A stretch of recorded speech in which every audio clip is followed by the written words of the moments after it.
Hello guys, आप देख रहे हैं अपडेट। आज की वीडियो में बात करते हैं एसएससी की नई जॉब के बारे में। ठीक है, एसएससी ने अभी कल ही एक जॉब निकाली है।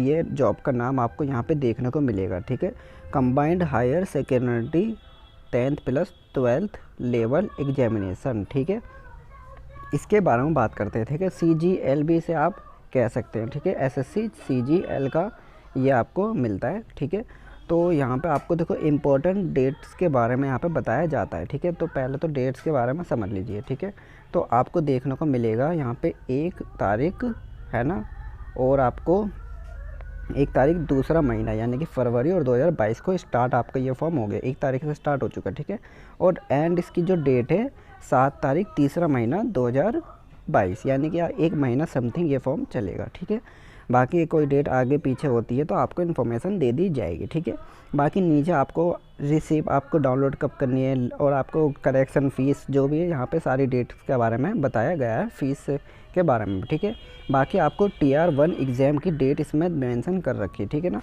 तो यहाँ पे आपको मई की यहाँ पे डेट दे रखी है, यानी कि मई में कभी भी एग्ज़ाम हो जाएंगे। ठीक है, यानी कि आपको 5 महीने के अंदर अंदर आपको अच्छे से तैयारी करके पेपर हो जाएंगे। जब आपका TR पेपर 1 हो जाएगा तो TR सेकंड का ये नोटिफिकेशन दे देंगे डेट की। ठीक है ना, अब नीचे आते ही इसी नोटिस में, तो इसमें देखो आपको पहले जॉब जो आपकी होंगी उसकी सैलरी का हिसाब बता देते हैं। ठीक है, तो देखो गाइस, लोअर डिवीज़न क्लर्क और जूनियर सेक्रेटरी असिस्टेंट, इनके यहाँ पे आपको 19,000 रुपये सैलरी देखने को मिल सकती है। यहाँ पे ये आ चुके हैं, आपको दिखला देते हैं। तो ये देख सकते हैं आप सैलरी। आप ऐसे ही यहाँ पे पोस्ट असिस्टेंट PA या फिर आपको जो भी यहाँ पे इनके 25,000 रुपये स्टार्ट है। ठीक है ना, नीचे आते हैं बहुत सारे लोग डाटा एंट्री के बारे में सोच रहे होंगे। ठीक है ना, डाटा एंट्री का भी आपको पूरा इन्फॉर्मेशन देंगे कौन कर सकता है। डाटा एंट्री वाले के लोगों की 25,000 रुपये से शुरू है और 81,000 रुपये से ख़त्म है। ठीक है, 25-29 से शुरू और 81 और 92,000 से आपका हो जाएगा। ठीक है, data entry operator grade A, ठीक है, इसकी 25,000 से 81,000 तक है। ठीक है ना, तो यहाँ पे सैलरी की भी हमने बात कर ली। ठीक है, आपको हम मोटा मोटा इसमें समझा देते हैं। ठीक है ना, देखो जॉब टाइटल, जॉब पोस्ट, जो भी आपका जॉब नेम यहाँ पे आपको दे रखा है। ठीक है ना, तो जॉब नेम आपको data entry operator, lower division clerk LDC और आपको जूनियर सेक्रेटरियल असिस्टेंट। ठीक है, पोस्टल असिस्टेंट है ना, सर्टिंग असिस्टेंट, यहाँ पे ये सब दे रखा है। और आपको कैटेगरी यहाँ पे देख रखे, कोई डिसेबिलिटी है तो आपको यहाँ पे सारी मिल जाएंगी। ठीक है ना, कोई आपके अंदर कोई डिसेबिलिटी है तो। ठीक है, अगर आपको डिसेबिलिटी है और आपने अपनी पूरी ग्रेजुएशन या फिर आपने 10th 12 अच्छे से कर रखी है और आप इंटरेस्टेड है इस पोस्ट को अप्लाई करने के लिए, तो आप इनमें से सिलेक्ट करके अप्लाई कर सकते हैं। कोई ऐसी दिक्कत की बात नहीं कि कोई इसे अप्लाई नहीं कर सकता। ठीक है ना, तो यहाँ पे देखो सिटीजन कौन अप्लाई कर सकते हैं, नेपाल, इंडियन और भूटान सिटीजन भी इस पर अप्लाई कर सकते हैं। ठीक है ना, तो एज लिमिट इसमें आपको दिखलाई जाती है। एज लिमिट आपकी 18 से 27 साल होनी चाहिए। बाई चांस आपकी 27 साल से ऊपर हो गई और अब SC ST कैटेगरी में आते हैं, ठीक है ना, तो आपको 5 साल का रिलैक्स हफ्ते दे देंगे, यानी कि 27 के आप 32 साल के तक अप्लाई कर सकते हैं। ठीक है, बाकी SC ST का ये OBC का 3 साल का है और सारी कैटेगरी का यहाँ पे आपको दे रखा है, तो आप चेक कर लेंगे। ठीक है ना, इसे आप देख लेंगे आराम से। ठीक है ना, नोटिस भी मैं आपको ये बता दूंगा कहाँ से आपको डाउनलोड कर लेना है और यहाँ पे आपको सारी इन्फॉर्मेशन दे दी जाएगी। ठीक है, तो देखो आपको यहाँ पे सिलेबस भी बताया जाएगा, अप्लाई करने का भी बताया जाएगा और आपको सारी चीज़ें इस वीडियो में ही मिल जाएगी। ठीक है, तो आप कहीं और ना देखें। ठीक है, सारी इन्फॉर्मेशन यहीं पे मिल जाएगी। ठीक है, तो देखो यहाँ पे आपको फ़ीस की बात करते हैं। जो भी हमारे OBC और EWS या फिर जनरल कैटेगरी के आते हैं उनको 100 रुपीज़ यहाँ पे चार्ज उन्हें देना पड़ेगा। ठीक है ना, जो उनका चार्ज होगा 100 रुपीज़ होगा। बाकी जो फीमेल है, ऑल फीमेल और SC ST कैटेगरी के, उनको कोई चार्जेस नहीं देना है, बस फॉर्म उन्हें अप्लाई कर देना है। ठीक है ना, तो यहाँ पे एप्लीकेशन फ़ीस की बात हो गई। यहाँ पे इन्होंने आपको एग्जामिनेशन सेंटर दे रखे हैं, आप देख सकते हैं इस पर। ठीक है ना, यहाँ पे देख सकते हैं आप, यहाँ पे एग्जामिनेशन सेंटर है। ठीक है ना, और यहाँ पे आपको एड्रेस मिल जाएगा जो भी आपका है। ठीक है ना, एग्ज़ाम सेंटर वगैरह जो भी चीज़ है आपको सारे के मेन इन्फॉर्मेशन मिलती चली जाएगी। ठीक है, तो और भी यहाँ पे आप सब देख सकते हैं, पूरे ऑल ओवर इंडिया तक का होगा ये। ठीक है ना, यहाँ पे आपको देखने को मिलेगा 3 राउंड आपको पेपर के मिलेंगे। ठीक है ना, यहाँ पे आप देख सकते हैं एग्जामिनेशन स्कीम, आपको पहला Tier 1 मिलेगा, ठीक है ना, जिसमें आपको कंप्यूटर बेस एग्ज़ाम दिखलाया जाएगा, ठीक है ना। फिर आपको डिस्क्रिप्टिव यहाँ पे मिलेगा, यहाँ पर सेकंड आपको Tier मिल जाएगा। फिर आपको and skill test, typing test, आपको Tier 3 में स्किल एंड टाइपिंग टेस्ट देना होगा। फिर आपका सिलेक्शन इस पर करेंगे ये लोग देखकर।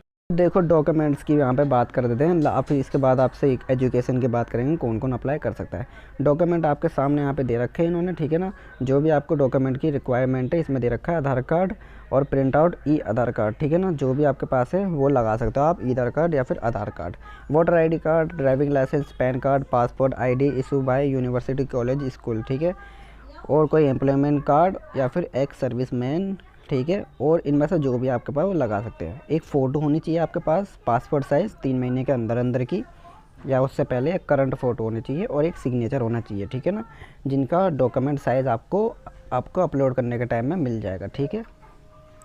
आपको अप्लाई करने का बता देते हैं, इसके बाद फिर आपको और इन्फॉर्मेशन दे देंगे, ठीक है। SSC की साइट पर आप जाएंगे तो आपके सामने ऐसा इंटरफेस आएगा। पहले आपको SSC की ID बनानी पड़ेगी, इसमें आपको आधार कार्ड लगाना होगा, आधार कार्ड, फिर आपका नाम, आपका फादर नेम, आपका फ़ोन नंबर, आपकी email ID, आपका नेम, आपका DOB, आप, ठीक है ना, और आपको जो भी इसमें आपको मांगता है वो सब चीज़ आपको देनी होगी, ठीक है। जैसे आप कर देंगे इसके बाद आपको सामने सेकंड पेज आएगा, आप मेल फीमेल आपकी पर्सनल इन्फॉर्मेशन आपको देनी जाएगी, फिर इसे भी आपको सेव करना पड़ेगा, ठीक है। सेव करने के बाद आपको थर्ड में आपको देना होगा OBC ST कैटेगरी, जो भी आपका सर्टिफिकेट है वो लगाना पड़ेगा आपको, ठीक है। फिर आपको यहाँ पे जो भी आप डिसेबिलिटी है या फिर कुछ भी है वो लगा सकते हैं आपको। फिर आपको ये फाइनल सबमिट का आपको दिखला दिया जाएगा। फाइनल सबमिट के बाद आई एग्री करके टिक लगा के, ठीक है, फिर आपको सबमिट कर देना। फिर आपके सामने आपकी SSC की ID जनरेट हो जाएगी, ठीक है। फिर आपको क्या करना होगा, आपको यहाँ पे नीचे मतलब यार जब आप अपनी SSC की ID खोलोगे तो आपको यही combined higher secondary 10+12 level examination का फॉर्म दिखाई देगा, ठीक है। उसमें अप्लाई का ऑप्शन होगा, अप्लाई का ऑप्शन पे जाकर आपके सामने जो आपने डिटेल भरी हुई है SSC के साइड पे सारी ऑटोमेटिकली ले लेगा, ठीक है। बस आपको क्या करना होगा, एरिया सेलेक्ट करना होगा। यहाँ पे आपको एरिया देखने को मिल जाएगा, 3 एरिया सेलेक्ट करने होंगे आपको, दिल्ली, बिहार या फिर जो भी आपके नियर बाई है वो, यानी कि दिल्ली एक ले होगा, ठीक है ना, एग्ज़ाम सेंटर। आज बाई चांस दिल्ली में नहीं आया आपका तो हो या आप गांव हो, ठीक है, राजस्थान, हरियाणा, UP कोई सा भी गांव हो वहाँ पे आपको मिल जाएगा। फिर आपको तीसरा जयपुर जो भी उसके पास में हो वहाँ पे मिल जाएगा। पेपर का टाइप आपको हिंदी करना है, इंग्लिश करना है, यहाँ पे मिल जाएगा, ठीक है। यहाँ पे आप देख सकते हैं साइंस स्ट्रीम से पास है तो यस करें, नहीं है तो नो कर दे, ठीक है ना। और यहाँ पे फिर आपको सेकंड वाला भी नो कर देना है, ठीक है। फिर आप नीचे आ जाएंगे, ठीक है। फिर आपको देखो जो भी चीज़ आपने SSC की साइड में भर रखी होगी ऑटोमेटिकली ले लेगा, बाकी बस इंपॉर्टेंट इन्फॉर्मेशन लेगा। आपकी लास्ट एजुकेशन क्या है, ठीक है, 10th 12th प्लस ग्रेजुएशन जो भी है, ठीक है, और आप 12th पास है, ठीक है, ये कर देंगे, ठीक है ना। और यहाँ पे आपको मार्क्स वगैरह डाल देने नीचे पे आपको, ठीक है। फिर आपको जो भी है यहाँ पे पर्सनल इन्फॉर्मेशन आप सेफ रखना चाहते हैं, ठीक है, हो जाएगी सेफ। फिर आपको नीचे सारी इन्फॉर्मेशन दे दी जाएगी, ठीक है ना। फिर आपको देखो फ़ोटो और साइन का मैंने बताया था, आपको यहाँ पे अपलोड करना होगा, ठीक है। तो आप देख सकते हैं इसमें जो भी आपकी फ़ोटो है, ठीक है, एक तो आपकी फ़ोटो 3 महीने से ज़्यादा पुरानी होनी नहीं चाहिए, करंट फ़ोटो होनी चाहिए, उस पर डेट आपका लिखा होनी चाहिए, ठीक है ना। तो यहाँ पे फ़ोटो अपलोड करनी आपको 20 से 50 KB की फ़ोटो चाहिए, ठीक है। और फिर यहाँ पे सिग्नेचर आपको 10 से 20 KB का चाहिए, ठीक है। और फिर यहाँ पे आपको यस करके नीचे कर देना, फिर आई एग्री करके आपको कैप्चा कोड डाल के सबमिट कर देना। फिर आपका ये फॉर्म हो जाएगा सबमिट, ठीक है। अगर आप SC ST OBC कैटेगरी में आते हैं तो आपको फिर पेमेंट देनी होगी, पेमेंट के बाद आपका ये सबमिट हो जाएगा फॉर्म। ये नीचे सारे सर्टिफिकेट है, ये बाद में आपको बताया, आपको काम आ जाएगा जब आप जाएंगे ना, जब आपको पता चल जाएगा इनके बारे में। तो अब आपको पहले यहाँ पे क्वालिफ़िकेशन आपकी दिखला देते हैं, ठीक है। यहाँ पे आप देख सकते हैं एजुकेशन क्वालिफ़िकेशन, ठीक है ना। जैसे कि आपको जो भी पोस्ट मिलती है, ठीक है, उसमें लिख रखा भी होगा, आपको देखने को मिलेगा, ठीक है ना। तो बाकी इसमें आपको शॉर्ट फॉर्म में मैं बता देता हूँ, ठीक है। LDC और यहाँ पे JSA PA SA DEO, ठीक है। और जो भी ये पोस्ट है इनके लिए आपको देखो 12th पास होना कंपलसरी है, ठीक है। कोई सी भी आपको बोर्ड से आपको पास होना ज़रूरी है, ठीक है। बाकी आपको जो डेटा एंट्री है, जो आपको डेटा एंट्री के लिए भरना है फॉर्म, ठीक है।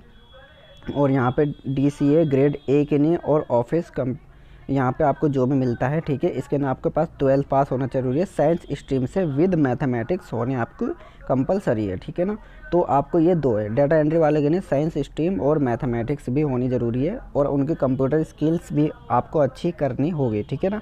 तो ये आपको ध्यान में रखनी है बातें, ठीक है ना। बाकी देखो कोई भी आपने आर्ट्स पढ़ रखी हो, कॉमर्स पढ़ रखी हो, तो आप ऊपर वाला अप्लाई कर सकते हैं, बाकी साइंस वाले नीचे वाले अप्लाई कर सकते हैं, ठीक है। और आप आपको एग्ज़ाम की इन्फॉर्मेशन दे देते हैं। यहाँ पे आपको सिलेबस के बारे में बताया जाएगा, ठीक है ना। जैसे कि हमने आपको बताया था टीआर 1, टीआर 2, टीआर 3 होगा एग्ज़ाम, ठीक है ना। तो देखो गाइस, पहले टीआर 1 में आपको क्या पूछा जाएगा, इंग्लिश लैंग्वेज के बेसिक पूछा जाएगा, है ना, और जनरल इंटेलिजेंस पूछा जाएगा, ठीक है। और यहाँ पे आपको देख सकते हैं सारे आपको 25 मार्क्स के टीआर 1 में आपको जो भी यहाँ पे क्वेश्चन पूछे जाएंगे, इसमें से आपको 25 नंबर्स के मिलेंगे, ठीक है। बाकी देखो आप जब आओगे सेकंड पे, इसमें और बेसिक इन्फॉर्मेशन है, ये आप पढ़ लेंगे, ठीक है ना। बाकी कोई दिक्कत नहीं है, आप भी पढ़ सकते हैं आराम से। जो भी आपको सिलेबस वगैरह है यहाँ पे आप देख सकते हैं, लिखा हुआ है टीआर 1 के बारे में, ठीक है। और यहाँ पे टीआर 2 की थोड़ी इन्फॉर्मेशन देते हैं। टीआर 2 में जो भी आएगा 100 मार्क्स का आपका होगा, ठीक है, पेपर, और 20 मिनट्स का होगा आपका पेपर। और यहाँ पे आप देखेंगे तो और भी है, राइटिंग स्किल वगैरह इसमें होगा, लेटर्स होगा, एप्लीकेशन होगा, यानी कि कंप्यूटर टेस्ट होगा, ठीक है। टीआर 2 में कंप्यूटर टेस्ट होगा, तो टीआर 2 का भी हो जाएगा। हिंदी या इंग्लिश आपको जो लैंग्वेज चूज़ करिए उसी लैंग्वेज में होगा, ठीक है। और टीआर टेस्ट जो होगा आपको थर्ड, इसमें स्किल टेस्ट होगा और आपका टाइपिंग टेस्ट होगा, ठीक है। ये सब इसमें होंगे टीआर 3 में। फिर जैसे ही आपका हो जाएगा इसमें data entry speed 800 word English, 1000 की डिप्रेशन पर आवर्स, ठीक है ना। माने कि 1 घंटे में आपको 8000 वर्ड्स लिखने होंगे, ठीक है। इतनी स्पीड तो आपको कंपलसरी रखनी होगी टीआर 3 के लिए, तो आपका सिलेक्शन होगा, ठीक है ना। यहाँ पे ये sarkariresult.com पे आपको जाके सारी इन्फॉर्मेशन ये मिल जाएगी। सरकारी रिजल्ट पे जाके आप यहाँ पे 10th प्लस 12th वाले पे जाके, इसका नाम ही एक तरीके से ये है SSC combined higher secondary level 10th plus 12th। इस पे जाएंगे तो आपको सारी इन्फॉर्मेशन मिल जाएगी। यहाँ पे शॉर्ट में इन्फॉर्मेशन मिल जाएगी। अप्लाई करनी, यहाँ पे क्लिक करेंगे तो अप्लाई का हो जाएगा, ठीक है ना। और यहाँ पे सिलेबस ये आपको ऊपर देखने को मिलेगा और नीचे डाउनलोड नोटिफिकेशन मिलेगी, ठीक है ना। तो वीडियो अच्छी लगी हो तो लाइक करें, हमारे चैनल को सब्सक्राइब करें, ठीक है। कोई बात समझ में नहीं आई हो तो ज़रूर कमेंट करके बताएं। Thank you.